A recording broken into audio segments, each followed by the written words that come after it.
नमस्कार, news for nation देख रहे हैं आप। मैं हूं आपके साथ रश्मि। बिहार के दिग्गज दलित नेता रामविलास पासवान के निधन के महज एक साल के अंदर ही उनकी पार्टी और परिवार टूटने के कगार पर है और इसका कारण सिर्फ और सिर्फ सत्ता में दखल और पावर हथियाना है।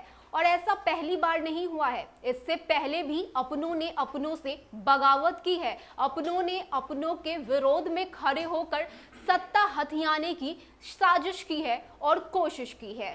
दरअसल जब भी किसी पार्टी की स्थापना होती है तो किसी विचारधारा, किसी नारे, किसी मकसद के आधार पर, और सबसे बड़ा मकसद होता है लोकतंत्र को मजबूत करना।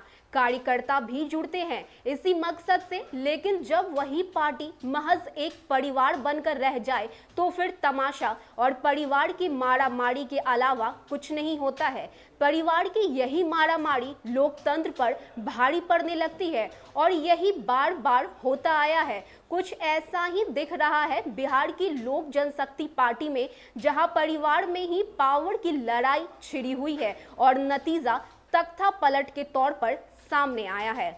याद कीजिए 5 साल पहले 24 अक्टूबर 2016 की तस्वीर, जब यूपी के लखनऊ में पार्टी ऑफिस में मंच पर समाजवादी पार्टी के चाचा और भतीजे की लड़ाई सरेआम हुई और कार्यकर्ता देखते रह गए। सुलह के लिए बुलाई गई बैठक में शिवपाल यादव और अखिलेश यादव कहासुनी होती रही और सपा सुप्रीमो मुलायम सिंह यादव तमाशा देखते रह गए। तब भी चाचा भतीजे की लड़ाई हुई थी और तब भी परिवार की मारामारी लोकतंत्र पर भारी पड़ी थी। 5 साल बाद भी 14 जून 2021 को फिर से ऐसी ही तस्वीर सामने आई। यूपी के समाजवादी परिवार की तर्ज पर एलजेपी में भी चाचा भतीजे की लड़ाई का तमाशा दिल्ली की सड़क पर देखा। चाचा पशुपति पारस ने अपने साथ 4 सांसदों को लेकर पूरी पार्टी हाईजैक कर ली और भतीजा चिराग पासवान चाचा के बंगले के बाहर मुंह ताकते रह गए।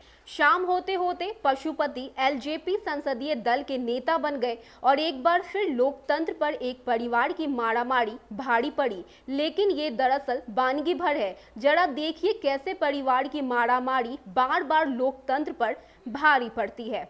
एलजेपी में लोकतंत्र पर भारी पड़ी रामविलास पासवान के परिवार की कहानी।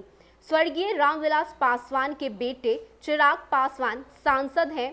भाई स्वर्गीय रामचंद्र पासवान के बेटे प्रिंस राज सांसद हैं, तो वहीं भाई पशुपति पारस भी सांसद हैं। एलजेपी में पशुपति पारस और चिराग पासवान की लड़ाई देखने को मिली, तो वहीं आरजेडी भी कुछ कम नहीं है।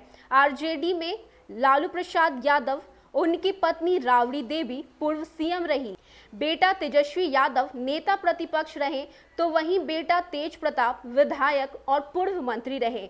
बेटी मीसा भारती राज्यसभा सांसद रही। लेकिन तेजस्वी और तेज प्रताप के बीच भी 2019 चुनाव में सरेआम खींचातानी हुई थी। अंदर खाने दोनों भाइयों के बीच विवाद भी हुआ था। दूसरी तरफ समाजवादी पार्टी की बात करें तो मुलायम सिंह यादव की दोनों पत्नी मालती देवी और साधना गुप्ता है। अखिलेश यादव बेटा पूर्व सीएम प्रतीक यादव उनके बेटे रहे। डिंपल यादव उनकी बहू और उनकी दूसरी बहू अर्पणा यादव पूर्व सांसद रही। भाई शिवपाल यादव और एक और भाई रामगोपाल यादव। शिवपाल यादव जो अखिलेश यादव के चाचा हैं और अखिलेश यादव की लड़ाई भी सरेआम हुई थी। इसके अलावा अगर बात महाराष्ट्र की करें तो महाराष्ट्र में शिवसेना में भी चाचा स्वर्गीय बाल ठाकरे और भतीजे राज ठाकरे में नहीं बनी थी। तो उदाहरण दक्षिणी के राज्य तमिलनाडु और तेलंगाना में परिवार की मारामारी की है। जाहिर है ऐसा पहली बार होता हुआ नहीं दिख रहा है। इससे पहले भी अपनों ने अपनों से सिर्फ सत्ता सुख और सत्ता भोग के लिए बगावत की है। बहरहाल परंपरा तो यही चलती आ रही है कि पार्टी का बागडोर परिवार वाले ही संभालते हैं और कार्यकर्ता सिर्फ झंडा ढोते रह जाते हैं। लेकिन जब परिवार तमाशा करता है तो कार्यकर्ता वो तमाशा देखते रहते हैं और इसका असर लोकतंत्र पर पड़ता है। फिलहाल के लिए इतना ही है। ज्यादा अपडेट के लिए आप बने रहिए न्यूज फॉर नेशन के साथ। नमस्कार।